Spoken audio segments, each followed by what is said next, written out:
que esta charla les sea muy útil, así que cualquier pregunta pueden escribir en el chat y empezamos.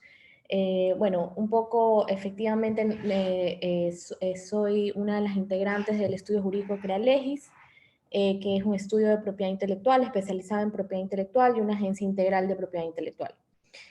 Y asimismo, también soy parte de los fundadores de Círculo Naranja, que es una organización que fomenta las industrias creativas y culturales en Ecuador, porque creemos que la propiedad intelectual es una fuente de desarrollo económico, genera empleo, genera herencia cultural, genera riqueza, y le apostamos al intelecto y al talento humano como la mina realmente de oro y como la que reemplazará a muchos recursos renovables que conocemos hoy en día, como el petróleo, como inclusive la agricultura en muchos temas, porque la propiedad intelectual ustedes van a ver que es transversal y justamente genera tanta creatividad o tantas soluciones que reemplazan a las industrias tradicionales como normalmente las conocemos. Entonces, por eso es que, por ejemplo, un país que depende mayormente del petróleo es algo que es un recurso que es no renovable y eventualmente la tecnología, el conocimiento, la creatividad van a reemplazar esa fuente por algo nuevo. Y eso ya lo vemos, ¿no? O sea, lo vemos desde que hay autos eléctricos, paneles solares, etcétera. Entonces es algo que ya inclusive en este siglo lo podemos ver. Y bueno, información importante de esta presentación, como no podía ser diferente al ser una presentación de propiedad intelectual, es simplemente informarles que esta presentación está protegida por el derecho de autor, que le pertenece a CREALegis S.A., y que su uso pues, está autorizado para fines personales y para sus apuntes personales. Esto mismo que ustedes ven aquí, es importante que ustedes lo apliquen cuando ustedes también creen propiedad intelectual, es decir, que esto sirva como un modelo, como un ejemplo, cuando ustedes van a presentar un proyecto o van a presentar alguna idea. Si quieren evitarse inconvenientes, es importante desde el inicio explicar cuáles son los términos y condiciones de lo que están presentando. Entonces, bueno, esto es una presentación sencilla realmente, por eso es una información, términos y condiciones muy sencillos, pero si ustedes mañana van a presentar algo que les puede cambiar la vida, que es el negocio que ustedes están esperando invertir, no lo presenten a la ligera, firmen un términos y condiciones, firmen un convenio, graben la reunión, dejen muy en claro siempre cuáles son las condiciones de esa presentación o de ese proyecto que están mostrando a otra persona. Y bueno, entonces empezamos un poco con qué es propiedad intelectual. Tal vez muchos de ustedes ya tienen alguna idea, si yo les pregunto, algunos dirán, bueno, el registro de tu marca o alguna patente, pero la propiedad intelectual, vamos a ver que es mucho más que eso, aunque nos vamos a enfocar en el tema de marca. Todo lo que es propiedad intelectual, como yo les decía, tiene que ver con las creaciones de la mente. Tiene que ver con el ingenio, tiene que ver con la creatividad y el intelecto del ser humano. Nosotros como seres vivos, como raza, como ser humanos, somos los únicos capaces de crear. El resto de seres vivos de la Tierra no crean. Entonces la propiedad intelectual es algo muy, muy del hombre. Y existen derechos y normas que han ido evolucionando a lo largo de los años para proteger esa propiedad intelectual y la persona pueda vivir de sus creaciones. La propiedad intelectual relativamente es una rama del derecho nueva. La primera norma de propiedad intelectual en el mundo data de 1414, para que tengan una idea, y fue evolucionando 3 siglos después, pero pegó sus saltos importantes a partir del siglo XVIII, el siglo XIX, y más que nada sus grandes saltos en el siglo XX y siglo XXI. Por eso es que también hay un despegue de la tecnología, un avance sumamente rápido de las creaciones, de la creatividad, de la tecnología, y eso es gracias a la propiedad intelectual. Siglos atrás, muchos creadores no pudieron hacer uso de este sistema y murieron en la miseria. O sea, realmente, por dar un ejemplo, el pintor Van Gogh, que vendió una sola obra en su vida a su hermano, y son obras que se venden por millones de dólares actualmente. Es decir, este es un buen siglo para darnos cuenta que podemos vivir de nuestras creaciones y que tenemos un sistema sumamente desarrollado y avanzado en la mayoría de países capitalistas del mundo. Pues no dejemos a un lado los países comunistas que obviamente no reconocen a la propiedad intelectual como propiedad, pero la mayoría de países donde sí se respeta la propiedad privada, la propiedad intelectual tiene un marco jurídico importante. Y Ecuador no deja de ser uno de ellos. Y bueno, esta combinación de talento, de creatividad, de oportunidades que tiene el hombre para crear, sumándole a un sistema legal de derechos y normas, generan algo que es un concepto relativamente súper nuevo que salió a partir del año 2001, que son las industrias creativas y culturales. O la economía creativa, como lo mencionó John Hopkins, que es cuando nace ese término, como ustedes pueden ver, estamos hablando de 19 años atrás. Y estas industrias creativas y culturales se refieren a todas aquellas que tienen el potencial de producir riqueza y empleo a través de la generación y a la explotación de propiedad intelectual. Entonces, solamente como para tener unos datos, ¿no? De las industrias creativas y culturales, tanto en Ecuador como en el mundo, la Organización Mundial de Propiedad Intelectual en el 2017 emitió su último informe sobre Ecuador y determinó que estas industrias representan el 4.47% del Producto Interno Bruto. ¿Y por qué eso es importante? Porque estamos hablando que son sectores que sumados entre sí superan inclusive a la industria de la agricultura. Eso quiere decir que el Estado, el gobierno, las GATS, etcétera, las autoridades competentes, deberían darle la importancia que se merecen y nosotros también por la cantidad de empleos, puestos de trabajo que generan. Y a diferencia de cualquier otra industria, generan algo muy valioso, que es la herencia cultural. Ese bagaje tan importante sobre historia, sobre memoria colectiva, cómo se expresan los latinoamericanos. Dentro de los latinoamericanos hay un mundo, cómo se expresan los africanos, cómo se expresan los europeos, los asiáticos, los norteamericanos, los centroamericanos. Es decir, data tanta información justamente porque los seres humanos somos tan diversos, que no solamente es el tema económico, el cual no deja de ser importante, sino ese valor cultural y ese valor creativo que definitivamente enriquece y es invaluable en la historia de la humanidad. Y bueno, aquí un poco solamente para que ustedes tengan una idea de la propiedad intelectual, de lo que puede valer la propiedad intelectual, yo les puse un ejemplo de 1988. Estamos hablando aproximadamente hace 32, 33 años, en donde ya se vendían marcas por la suma de, por ejemplo, 13.100 millones de dólares, y tiene todo el sentido del mundo. Solamente estamos hablando del tema de las marcas, no estamos hablando de fábricas, no estamos hablando de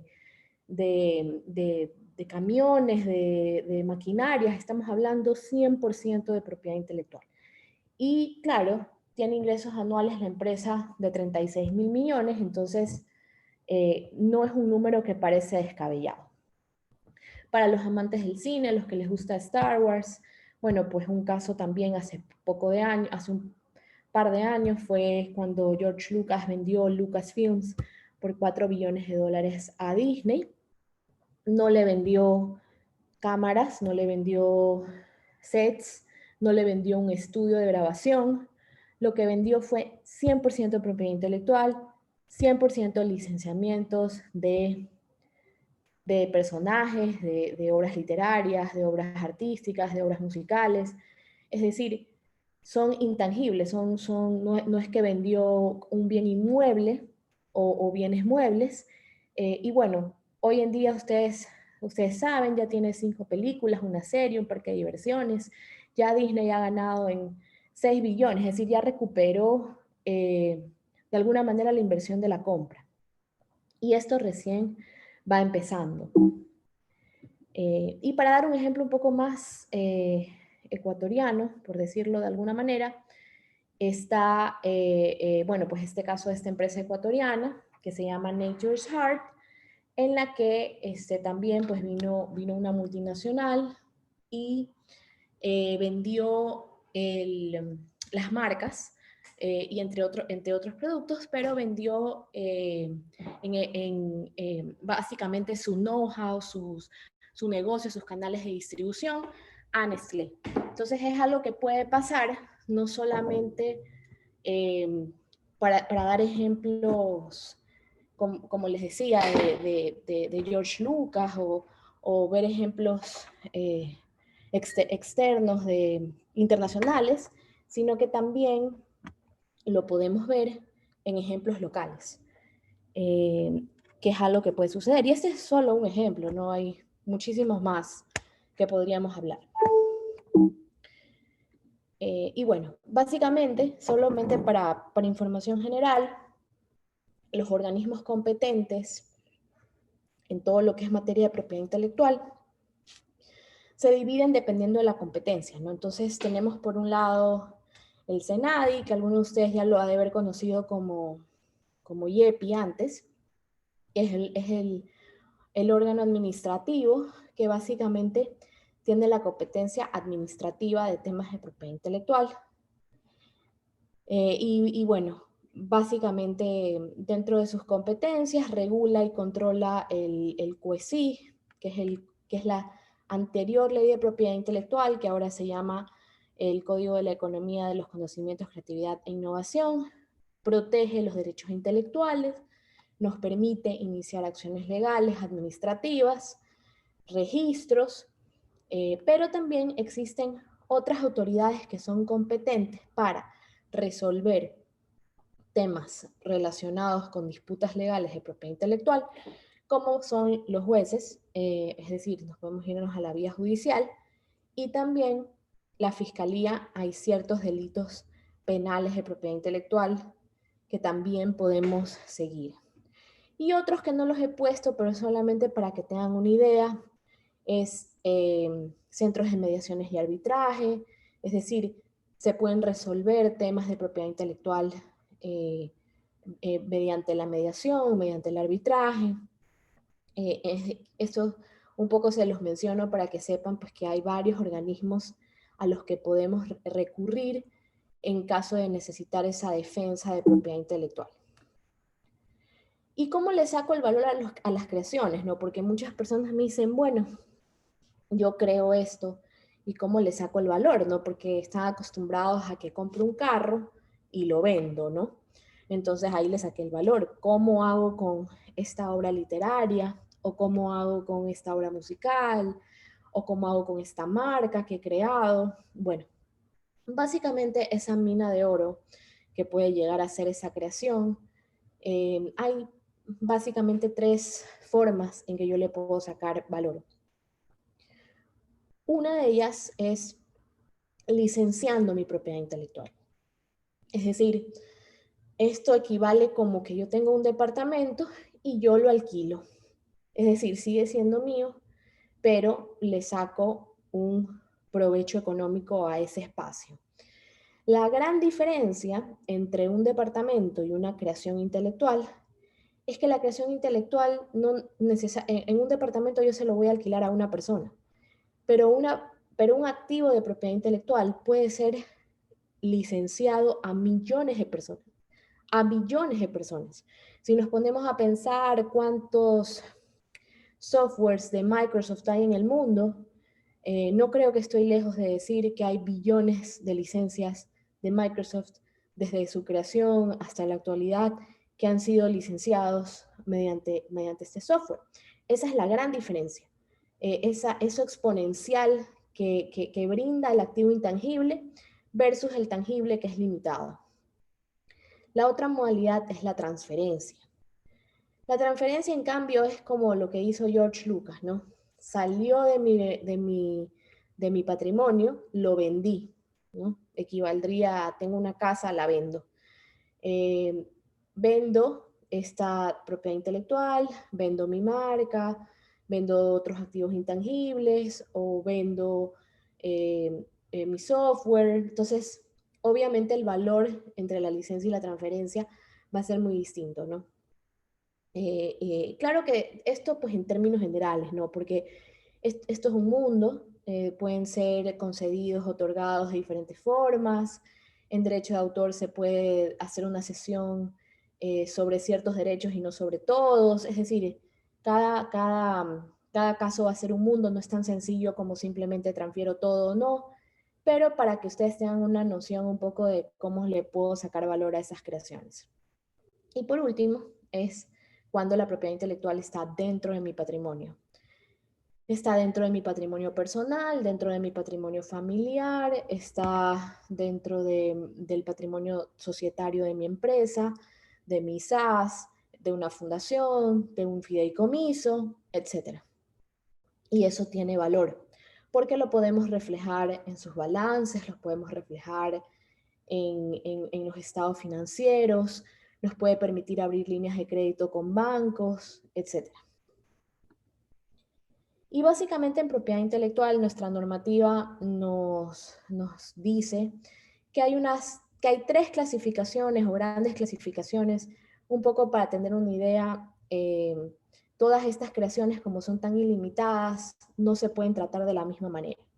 Entonces hay ciertas creaciones que se van a proteger por el derecho de autor, otras por la modalidad de propiedad industrial y otras por la modalidad de obtenciones vegetales.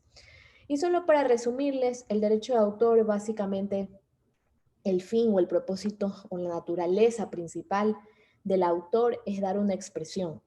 No quiere decir que no la quiera vender, no quiere decir que que no se quiera hacer millonario con su creación, pero básicamente la naturaleza es expresar, dejar esa huella personal única que tenemos cada ser humano en esa creación, como una obra musical, por ejemplo, ¿no? Como alguien cuando escribe una canción.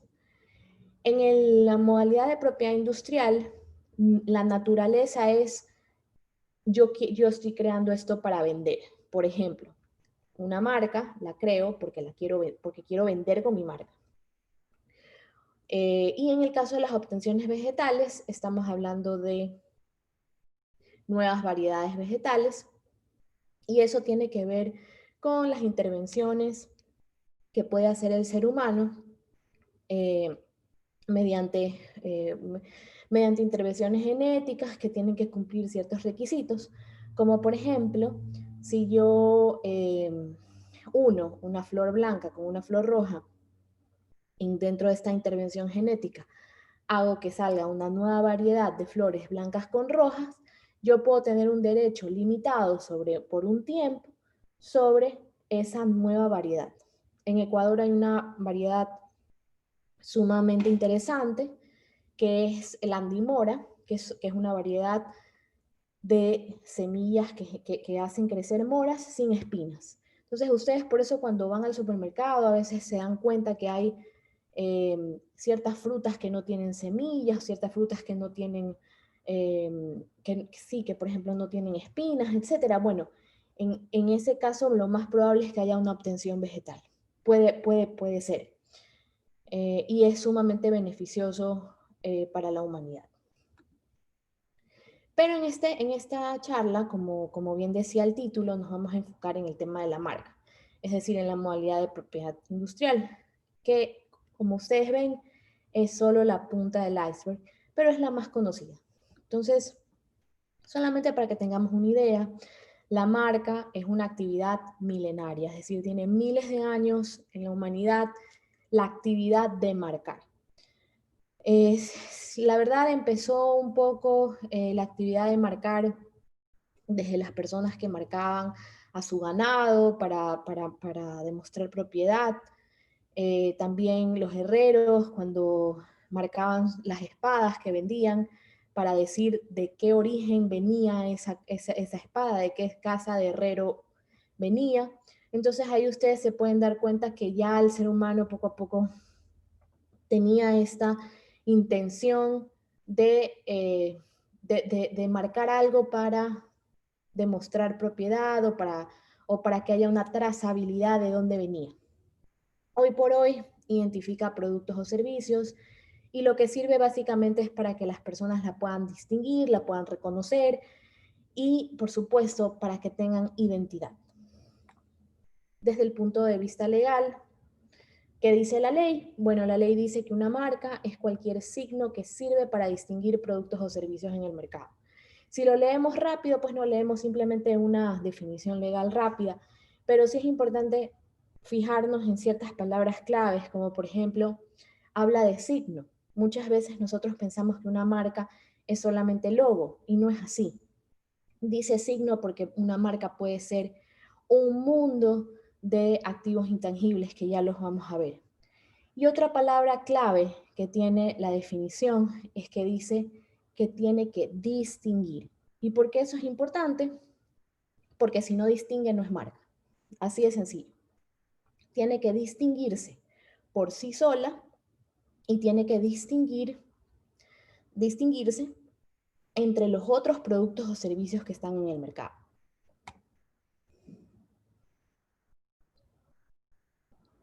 Entonces, para un poco avanzar, yo les he hecho una clasificación de marcas tradicionales y no tradicionales, que es un poco como la llama la doctrina.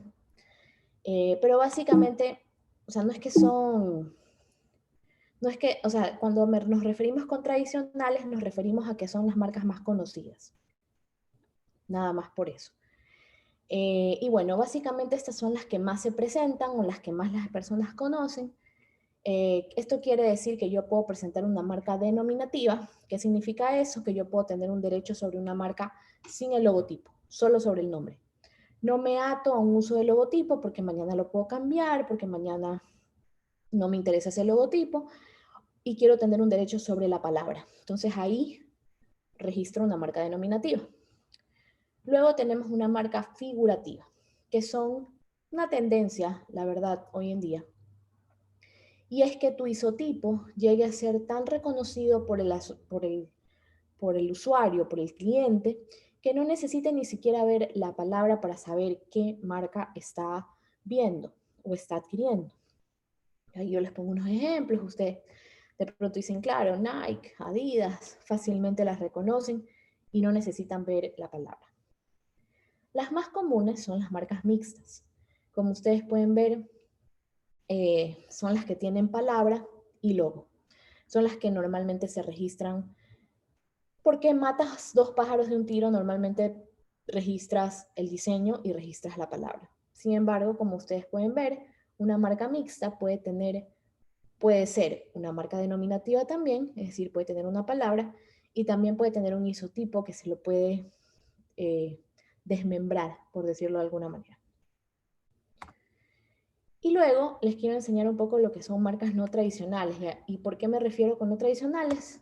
A que tal vez no son muy conocidas, pero son marcas que hoy por hoy pueden llegar a tener mucho valor y que pueden ser parte de sus negocios. Una de esas es, por ejemplo, la marca holograma. Hoy en día esto es un recurso muy interesante, muy importante, y puede un producto o un servicio crear como un holograma un signo identificador. Luego tenemos el caso de las marcas multimedia, básicamente pueden ser GIFs, pueden ser marcas en movimiento, que también es una tendencia. Luego tenemos la marca imagen. Eso normalmente está relacionado con personas que son su propia marca, marcas personales. Hoy en día, pues el boom de las redes sociales han generado industrias nuevas, como por ejemplo los influencers, las personas de medios de comunicación que se convierten en voces importantes, y pues todo esto tiene un valor porque pueden explotar su imagen. Entonces no solamente tienen derechos de imagen como tal, constitucionales, civiles, de contractuales, sino que también pueden tener derechos de propiedad intelectual sobre su imagen, como tener un derecho marcario. Y eso también es sumamente importante. Luego tenemos las marcas tridimensionales, que son un poco más comunes. Y básicamente las marcas tridimensionales lo que protegen son las formas de los productos.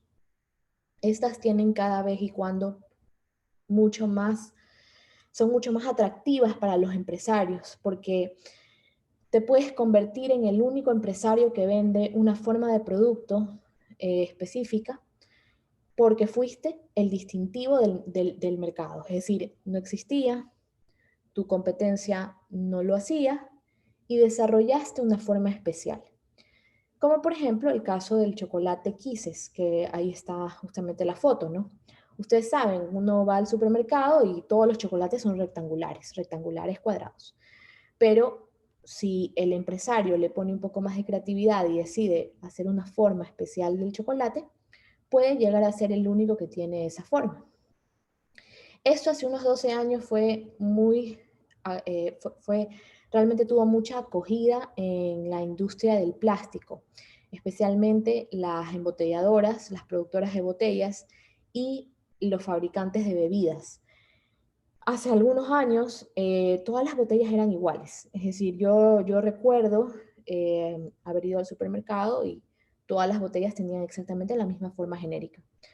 Hoy por hoy uno va a la percha del, del corredor del supermercado de botellas y cada botella tiene un diseño distinto.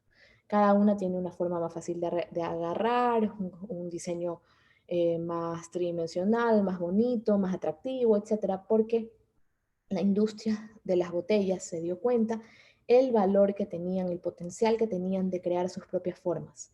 Pero esto se lo puede llevar a todo tipo de industria, no solamente el tema de las botellas, no puede estar dentro del chocolate, dentro del, del café inclusive, es decir, el mundo es ilimitado.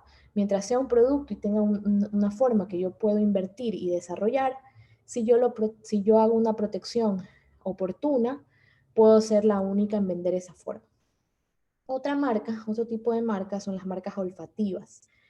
Tal vez no nos damos cuenta, pero hay empresas que sí han apostado a tener un marketing olfativo, lo cual sí llega a un nivel subconsciente, a un nivel del consumidor, de sentirse agradable en un lugar, etc. Entonces, los bancos, por ejemplo, son un ejemplo perfecto del que tal vez ustedes no se han dado cuenta o tal vez sí, pero tienen sus olores específicos, tienen sus formulaciones específicas de lo que ellos son, de su identidad corporativa y de los olores que ellos quieren transmitir cuando uno va a un banco.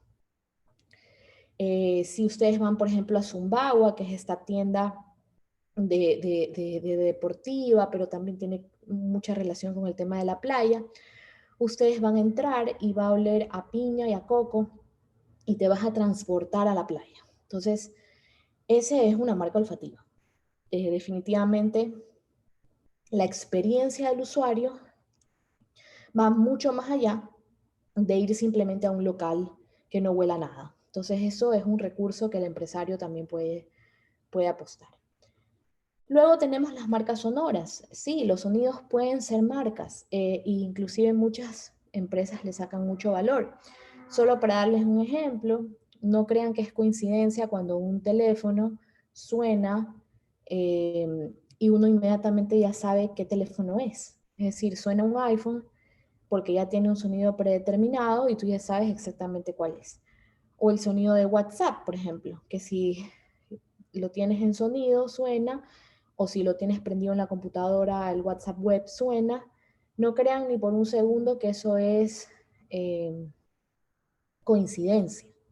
Es un constante posicionamiento de la marca a través del sonido. Entonces, dependiendo del producto, por supuesto, el sonido puede llegar a ser una marca. Y hay sonidos que nosotros ya los relacionamos con una marca, sin necesidad de ver el logo.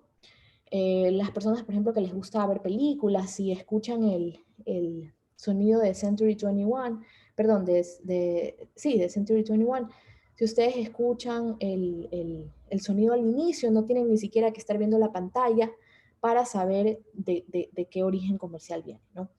Y en este caso también, por ejemplo, el caso de Homero Simpson, es una marca sonora de su sonido. Y así pueden ser a cualquier producto o servicio. Otro ejemplo de marca son las marcas táctiles. Nuestros productos pueden tener texturas únicas y nosotros podemos tener derecho de propiedad intelectual sobre esa textura. Entonces, un caso famoso que probablemente lo han visto es la botella de Old Par. Cuando uno la toca, la botella tiene relieves especiales que no tienen las otras botellas. Entonces ellos hicieron su registro de marca táctil justamente sobre ese relieve. Puede ser llevado, como les digo, a cualquier otro producto. Y bueno, básicamente las marcas, desde el punto de vista legal, ¿para qué registramos la marca? Muchas personas me dicen, uy, no la he registrado, ¿puedo usarla? Lo primero que tenemos que saber es que no necesitamos registrarla para usarla.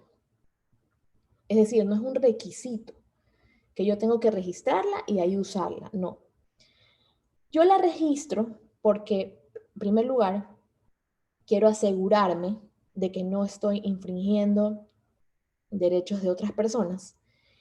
Y segundo, porque si estoy invirtiendo tanto tiempo y esfuerzo en esta marca, quiero ser el dueño de esta marca, quiero tener el derecho exclusivo de esta marca. Es básicamente como que ustedes están construyendo su casa en un terreno y ese terreno no está a su nombre. Entonces mañana se la pueden quitar, mañana no la pueden vender, mañana no la pueden alquilar. Es lo mismo. Si ustedes tienen un negocio y están invirtiendo publicidad, esfuerzo, tiempo, capital humano, etcétera, y no la tienen a su nombre, exactamente igual que estuvieran construyendo una casa con cemento, con pintura, con todo, y la casa está en un terreno que no es de ustedes. Entonces mañana cualquier persona les puede mandar una carta de cese de uso y decirles, yo registré esta marca, tú deja de usarla porque si no te demando, o no puedo mañana franquiciarla, no puedo licenciarla, etc. Entonces, para eso es que yo registro la marca. Para tenerla dentro de mi patrimonio, como yo les decía, se pueden valorar, pueden ser transferidas, pueden ser licenciadas. Y lo más interesante es que todas estas marcas que yo puedo crear, ya sea mixta, ya sea olfativa, ya sea tridimensional, ya sea multimedia, son marcas renovables a perpetuidad. Es decir, si yo hago un buen trabajo, mis herederos y sus herederos van a poder continuar con el legado de esa marca porque la puedo renovar cada 10 años para siempre. Y por eso es que hoy en día nosotros podemos ver marcas ya de tercera o cuarta generación, ¿no? Como Dulcería La Palma, como de Prati. Es decir, hay muchísimas marcas que podríamos pensar ecuatorianas que, como les decía, ya, ya han pasado generaciones y todo gracias al sistema de propiedad intelectual. Y básicamente la finalidad de la marca es proteger al propietario de la marca de que otra persona no use indebidamente su marca, no le copie, pero también hay intereses públicos, como por ejemplo permitir el desarrollo de una presunción de calidad. Es decir, imagínense que ustedes van al supermercado, compraron un detergente que les funcionó muy bien, pero todas las fundas son transparentes y cada una tiene pues el detergente celeste, blanco, blanco con celeste, blanco con rosado, etc. ¿Cómo sabes cuál fue el detergente que te fue bien? La única forma es teniendo una identidad. Tú dices, este detergente me gustó, me fue bien, me llevó bien. Entonces, esa es la presunción de calidad y por la cual yo regreso a esa marca y se premia al empresario justamente por ese buen trabajo. Y también para evitar la confusión por parte de los consumidores. ¿Por qué esto es importante? Porque imagínense que el consumidor comprara un producto pensando que está recibiendo otro. Entonces el derecho marcario evita este riesgo de confusión, llevándolo a un plano más delicado, por ejemplo, los productos farmacéuticos. ¿Cuántas veces a mí me ha pasado que de pronto el nombre de un producto de medicina es similar a otro? Si el propietario no está ejerciendo su derecho marcario, podría pasar que un consumidor, por equivocación, consuma una medicina que le cause muchísimo daño. Entonces, ese riesgo de confusión es una de las principales razones por las cuales existe el derecho marcario. Ahora, les voy a dar un resumen de cuáles son los principales errores en las marcas que las personas escogen para que no les pase lo mismo, para que no escojan un nombre que mañana no van a poder registrar. Entonces, bueno, una de las primeras causales es que quieren registrar formas usuales, es decir, hacen un jabón cuadrado y quieren proteger la forma del jabón. Eso no se puede. Si la forma del producto es la usual, no nos van a dar ese registro. Tiene que ser distinto. Este es el error más común de todos cuando son marcas descriptivas y genéricas. Muchas veces el empresario, el emprendedor empieza con un negocio y cree que si el nombre que le pone dice de qué se trata el producto, va a ser mejor recibido por su usuario, y es todo lo contrario. Si yo le pongo a un chocolate marca Chocolate Rico, nadie lo va a poder identificar porque se va a perder en el mundo de las marcas. Vas a decir, es un genérico, es una descripción y no lo voy a poder registrar. Mientras más fuerte, mientras más arbitrario es el nombre, más posibilidades de proteger esa marca vas a tener. Por ejemplo, Apple para computadoras, no tiene nada que ver Apple con tecnología, o sea, la palabra Apple, que significa manzana, sin embargo, qué fuerte que es esa marca. Entonces, a la medida que busquemos algo distintivo va a ser mejor. Tampoco puedo registrar un color aislado, tampoco puedo registrar una marca que sea contraria a la ley o a la orden y al moral, dice la ley. Esto es sumamente subjetivo, pero ha sucedido, como el caso de Grueso, Largo y Cabezón, que luego se tuvo que transformar a GLK, o como el caso de los cócteles Agua Bendita, que en su primera instancia les negaron la marca por considerarla que atentaba contra la moral. Entonces, hay que tener cuidado también con los nombres que ponemos si no queremos pasar un mal momento ante la autoridad competente.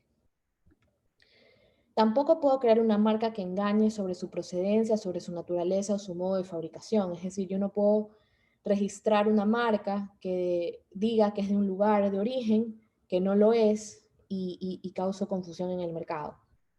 Tampoco puedo infringir una denominación de origen. ¿Qué son las denominaciones de origen? Bueno, básicamente son marcas de los estados que identifican un signo donde se desarrolla en un sector geográfico determinado con una forma especial determinada, como el caso del champán, como el caso del champán de Francia, como el queso gruyère de Suiza, en Ecuador, Montecristi, el sombrero, cacao arriba, café Galápagos, café Lojano, que son nuestras denominaciones de origen.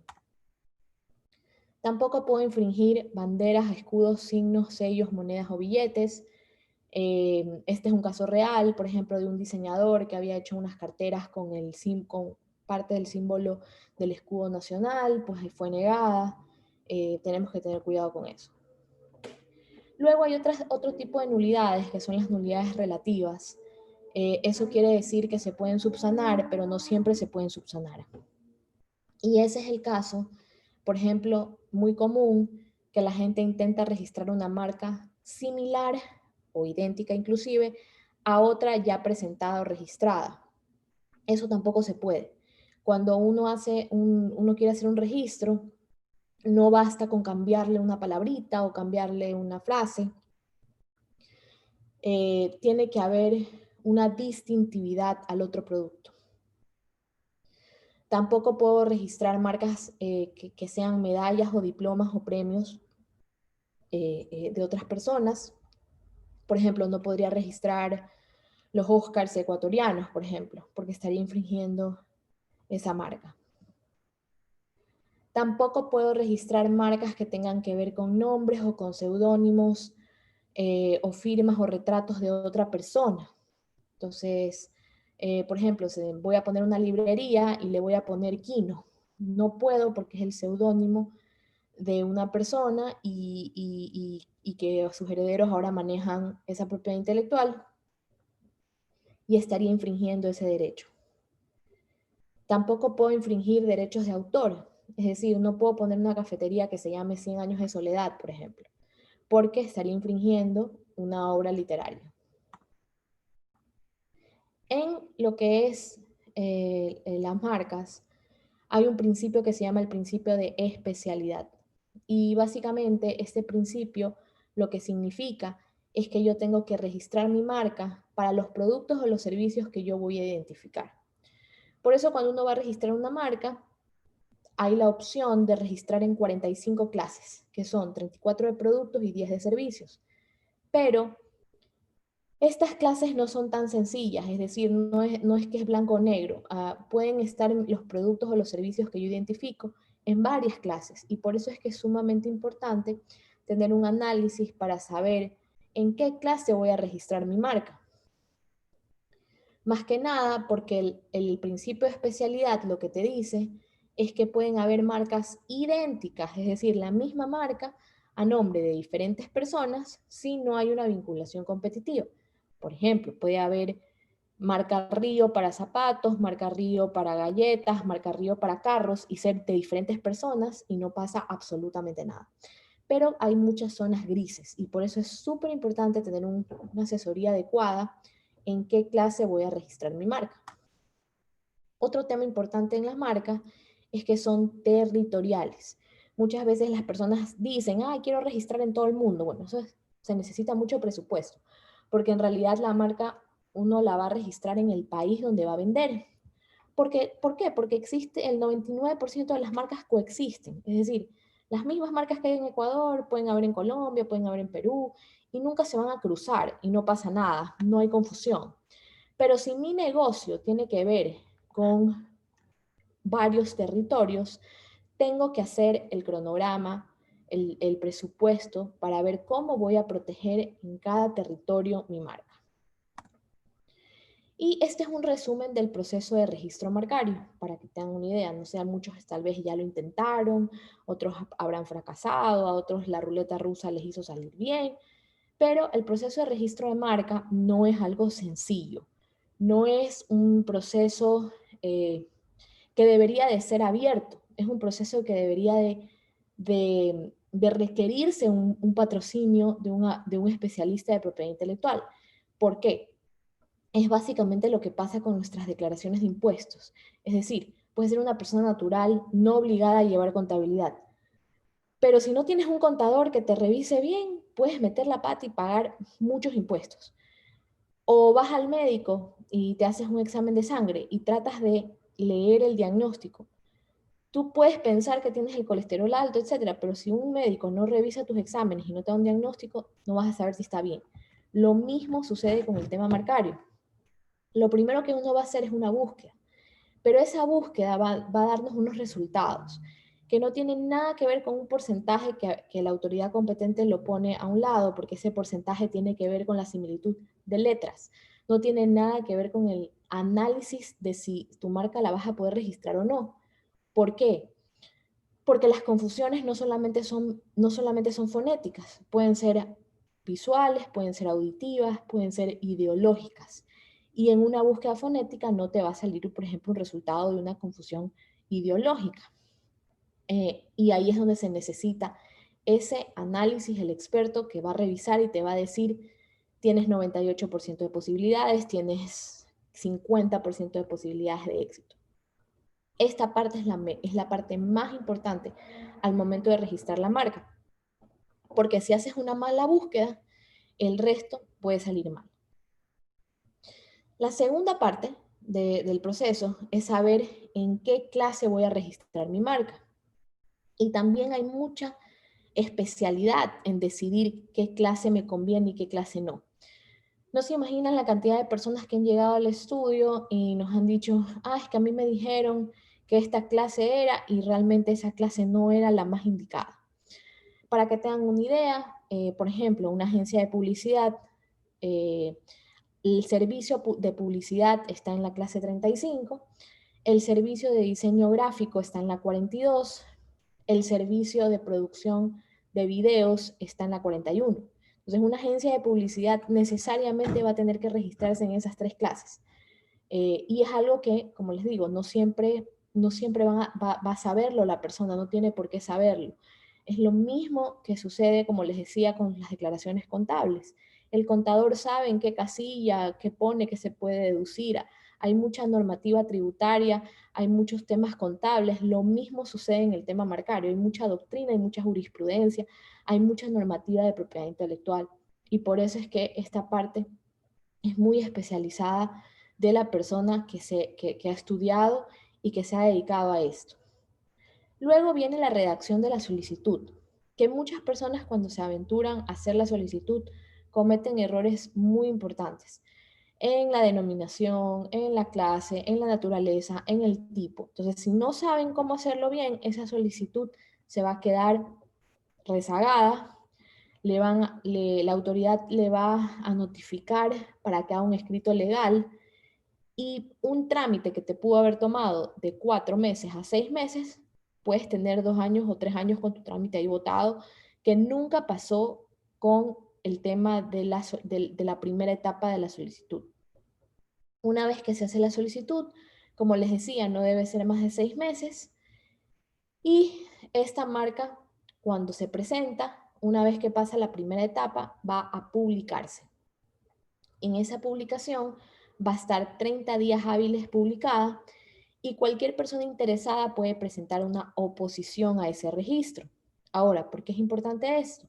Porque los abogados que registran sus marcas revisan la Gaceta quincenalmente y les van a avisar si hay una marca similar o idéntica que se ha querido registrar. Entonces, por eso es muy importante que tengan una vigilancia marcaria. Esa es otra razón por la cual ustedes van a buscar a un abogado que haga el registro de marca, porque ninguno de ustedes va a pagar lo que cuesta pues la Gaceta quincenal. Imagínense, sale una Gaceta cada 15 días y el registro dura 10 años. Entonces, una persona que hace su registro solo, nunca por nunca va a revisar cada Gaceta donde aproximadamente mensualmente hay entre 1.500 a 1.800 marcas. Entonces, ese es otro valor agregado de por qué lo hago con un especialista y no simplemente me lanzo a hacerlo. Si la marca tuvo oposición porque no hice una buena búsqueda, porque no me di cuenta que había alguien que podía estar interesado en oponerse, va a entrar en un proceso un poco más largo porque tengo que contestar la oposición, porque hay un término de pruebas y el trámite se va a tomar entre 8 meses a 1 año fácilmente. Pero lo normal, si no hay oposiciones, es de 4 a 6. Luego de eso viene el examen de registrabilidad.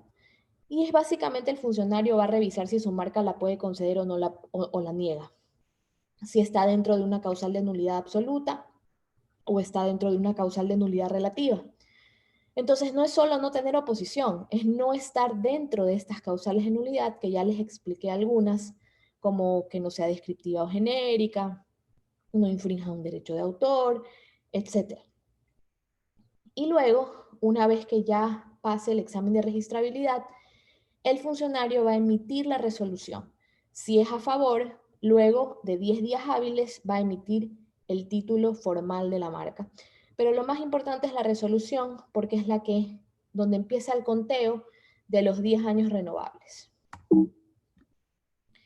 Entonces, un poco para resumir lo que hemos visto, ¿no? Sin protección, las creaciones no tienen valor, sumamente importante. Si yo estoy esforzándome en hacer recetas, en hacer una marca, etcétera, pero yo no protejo, no registro mi propiedad intelectual, no tiene ningún valor porque es como si estuviera construyendo una casa sobre algo que no me pertenece y me lo pueden quitar en cualquier momento, o no lo puedo vender, no lo puedo alquilar, no puedo hacer nada. Y lo segundo más importante también es saber elegir cuál es la modalidad de propiedad intelectual que me conviene, cuál es la que yo necesito para mi tipo de creación, para mi tipo de naturaleza. Estas son mis redes sociales. Ustedes me pueden encontrar en Facebook, en Instagram, en Twitter. Ese es mi correo electrónico. Si en algún momento necesitan algún tipo de información, nos pueden escribir. Y pues cualquier pregunta, estamos abiertos para escucharlos. Y espero que les haya gustado esta presentación.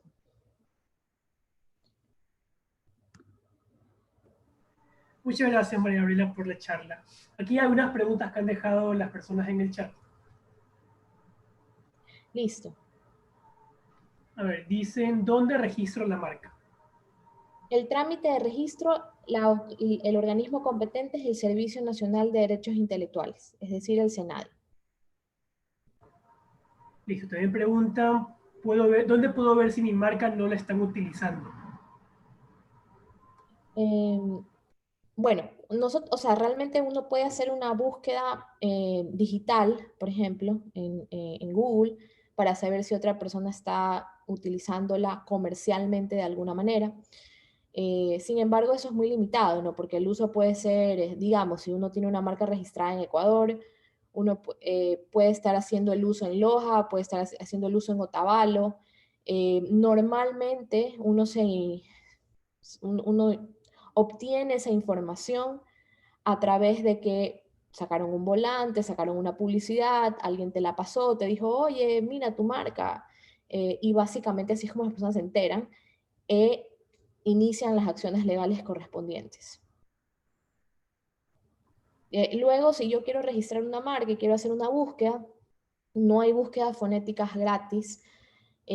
Bueno, los estudios jurídicos de propiedad intelectual que se dedican a esta área sí tienen la base de datos del SENADI, como es nuestro caso.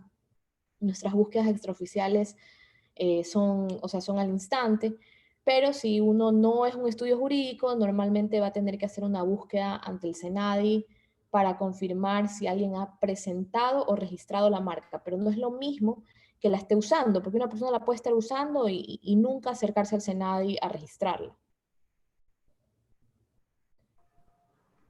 Listo. Acá hay otra pregunta más. Aproximadamente, ¿cuál es el costo para poder registrar una marca?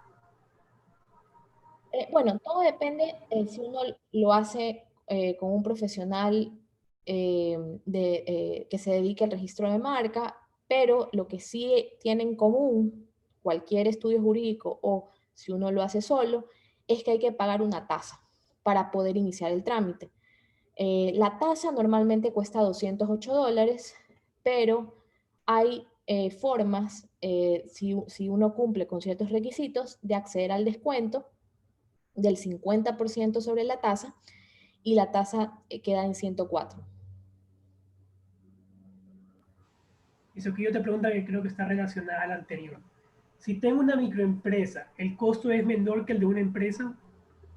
En lo que es tasa, sí. Probablemente si cumple con los requisitos de microempresa,